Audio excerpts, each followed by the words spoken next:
Hello everyone, welcome to my channel. Today, we're going on an exciting journey to explore Mount Fuji, the tallest and most sacred mountain in Japan. This isn't just a trip to see a beautiful place. It's a chance to hear old stories and mysterious legends that make Mount Fuji a living tale in the hearts of Japanese people. Imagine standing at the foot of a giant mountain, its top touching the clouds, where the wind whispers secrets of the gods, and every stone holds a story from long, long ago. Are you ready? Let's start.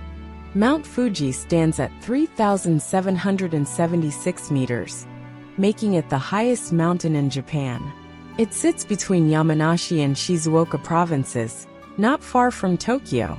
From a distance, it looks like a perfect giant cone, with snow covering its top in winter, like a painting. But don't let its calm beauty fool you. Inside, Mount Fuji is a sleeping volcano, full of power and stories that people still talk about today. Let me tell you an old legend about how Mount Fuji was born. Long ago, when the world was wild and new, there was a fight between gods. The fire goddess Konohana, a beautiful princess of cherry blossoms, battled the mountain god Oyamitsumi to protect this land. In his anger, Oyamitsumi dropped a huge mountain to stop her. But Konohana, with her power of fire and flowers, turned it into a living flame, both fierce and bright. That became Mount Fuji, a mix of fire and stone, where the princess's spirit still lives, watching over people for thousands of years. Locals say that on clear, moonlit nights, if you listen carefully, you can hear her singing softly from the top, like a lullaby between heaven and earth. In Shinto, Japan's ancient religion, Mount Fuji isn't just a mountain, it's a living god. People call it Fuji-san, a name that's both friendly and respectful. Since ancient times, believers have climbed its slopes to pray, thinking it's a gate to the world of the kami, the holy spirits. There's another story from the Heian period about a samurai named Taro. He climbed Mount Fuji to ask the gods for wisdom. When he reached the top, a shadowy figure appeared in the mist, a goddess with eyes like stars. She gave him a silver sword and said, "Protect this land, and the mountain will protect you." Taro returned as a hero, and since then, people believe Mount Fuji blesses those with pure hearts. But Mount Fuji isn't always gentle. It's a volcano, and it has roared with anger before. The biggest eruption happened in 1707, called the Hoi eruption. Ash flew hundreds of kilometers, covering Edo, now Tokyo, like a warning from the gods. Old tales say this was the fire goddess Konohana, upset because people forgot to respect nature.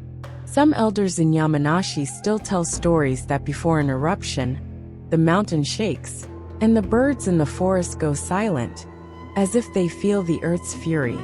Today, Mount Fuji sleeps quietly, but scientists watch it closely, knowing the fire god inside could wake up someday. The beauty of Mount Fuji isn't just its shape, it's the mysteries around it. Picture yourself at its base in spring, with cherry blossoms blooming, or in winter, with snow shining on top. This image has filled Japanese poems and paintings for centuries.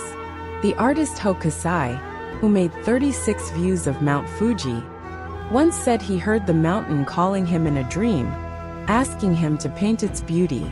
One of his famous pictures shows giant waves crashing below Mount Fuji, like the mountain is fighting the sea in a mythic battle. Now let's talk about climbing Mount Fuji. It's not just a hike, it's a journey to the past. The climbing season starts in July and ends in September, when the weather is warm. There are 4 paths to the top: Yoshida, Subashiri, Fujinomiya, and Gotemba. The Yoshida path is the most popular, with old rest stops where samurai and monks once rested. A legend says that in the Edo period, a monk named In no Jyoja climbed to the top barefoot to test his faith. When he got there, he saw a fire dragon rise from the volcano's crater, a sign that the gods heard his prayers. The climb usually starts at Station 5, and it takes about 5 to 7 hours to reach the top. The air gets thin as you go higher, and each step feels heavier, like the mountain is testing you. Many climb at night to see the sunrise, a moment when the red sun rises over the horizon, lighting up the huge 500-meter crater at the top. There's a small Shinto shrine up there, where people believe the gods still live. One story says that if you toss a coin into the crater and make a wish, the spirits will give you strength to face hard times. If climbing isn't for you, you can still enjoy Mount Fuji from afar. Lake Kawaguchi is a perfect spot, where the mountain's reflection sits on the water like a giant mirror. Locals say that on full moon nights, a mermaid once rose from the lake, singing old songs to call the mountain god down to talk. Another great place is Churito Pagoda, a small temple with a 5-story tower.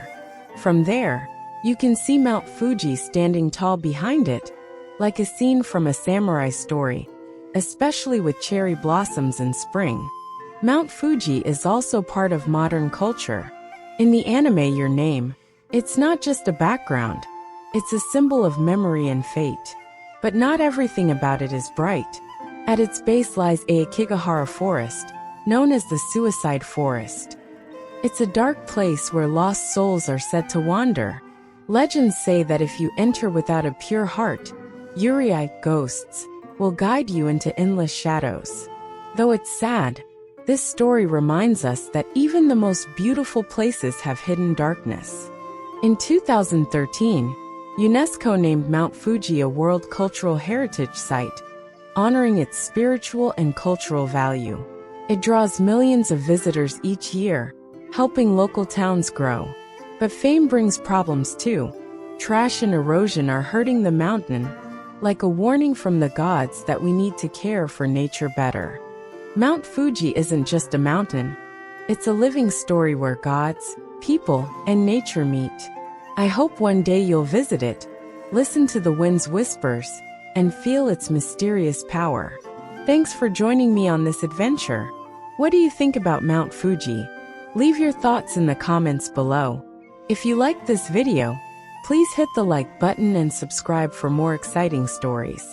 See you next time, and sayonara!